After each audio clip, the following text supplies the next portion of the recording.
मैं समझती हूँ बीजेपी का दावा तो ये भी था कि 80 में से 80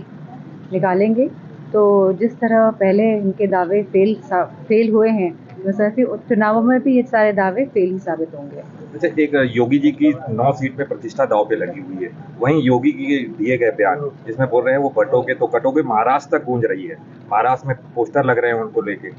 क्या लगता है कितना प्रभाव डालेंगे चुनाव में? मैं समझती हूँ उत्तर प्रदेश की जो लोग हैं वो इस बात को समझ गए हैं कि जो मौजूदा सरकार है वो लगातार अपने इस तरह के बयान से लोगों का ध्यान भटकाने का जहाँ उन्होंने काम किया है पहले भी और लगातार करेंगे। लेकिन आज जो युवा है वो केवल चाहता है कि उसे रोजगार और नौकरी मिले। आज जो हमारे उत्तर प्रदेश की बेटियां, बहुएं, बहनें जो हैं वो चाहती है कि बेटियों को सुरक्षा मिले और हमारे जो किसान हैं वो चाहते हैं कि उनको खाद मिले, सस्ती बिजली मिले। उन पे बातों से कोई फ़र्क होने वाला नहीं है। और जहाँ तक कि हमारी जो रणनीति रही है चुनाव में, उसी रणनीति के तहत हम सब मिलके चुनाव एक साथ लड़ेंगे और सभी समाज के लोग आप देखेंगे कि किस तरह साथ आएंगे और इस सरकार को, जो अपने आंखों में पट्टी डाल के बैठी हुई है, जो नहीं समझ पा रही है कि धरातल में क्या स्थिति है लोगों की, क्या स्वास्थ्य सेवाएं किस तरह हैं, शिक्षा का किस तरह का दौर चल रहा है, इन सभी बातों का आकलन करते हुए लोग इस बार वोट डालेंगे। जैसे करेल विधानसभा सीट के बारे में बात करें, करेल विधानसभा सीट राष्ट्रीय अध्यक्ष जी ने छोड़ा और तेज प्रताप जो जीत दिया गया है, वहीं नेताजी के बाद तेज प्रताप को सीट दी थी उनको विरासत के तौर पे। क्या तेज प्रताप यादव बाई इलेक्शन के लिए ही है नेता की डायरेक्ट इलेक्शन भी कभी लड़ेंगे?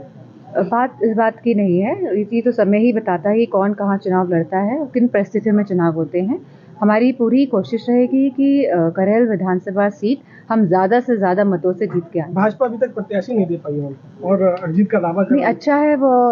समझ के और आकलन करके और परिस्थितियों को देखते हुए अपने प्रत्याशी देना चाहती है, तो सभी पार्टी करती है, ये प्रक्रिया रहती है। अच्छा, एक आखिरी सवाल मैडम कि चुनाव में देखा जा रहा है, पिछले 2 चुनावों को देखा गया है कि एजेंडा कहीं नहीं मिल रहा है, विकास की बात नहीं हो रही है, धर्मों के आधार पे चुनाव के। आप एकदम सही बात कह रहे हैं, लेकिन मुझे खुशी इस बात की है कि जो अयोध्या का परिणाम रहा है, तो पूरे देश में जिस तरह का मैसेज गया है कि लोग चाहते हैं कि परिवार में खुशहाली आए, लोग चाहते हैं कि परिवार में बच्चों को नौकरियां मिले, लोग चाहते हैं कि शिक्षा और साथ में स्वास्थ्य जो व्यवस्थाएं हैं, जो सरकारी व्यवस्थाएं हैं, वो सस्ती हो, जिससे कि सही इलाज, सही शिक्षा पाकर लोगों का, बच्चों का भविष्य आगे बढ़े। तो मैं समझती हूँ इन्हीं सब मुद्दों पर चुनाव लड़ा जाएगा और आज के जो मतदाता हैं जागरूक हैं, सब बात समझ रहे हैं। खास तौर से मुख्यमंत्री जैसे लोगों की कटोगे बटोगे, ये देश के लोगों को इस तरह का बयान देना, किनके बीच में कटोगे बटोगे की बात करते हैं आप? हमारा निवेदन है कि सभी समाज के लोग एक साथ आएं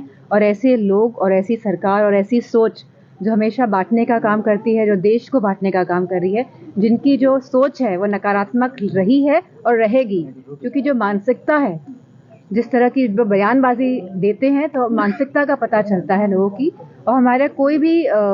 किसी से भी हमारा कोई विरोध नहीं है, लेकिन हमें समझना होगा कि इंसान की क्या मानसिकता है, क्योंकि जैसी मंशा होती है वैसी वह कार्य करते हैं।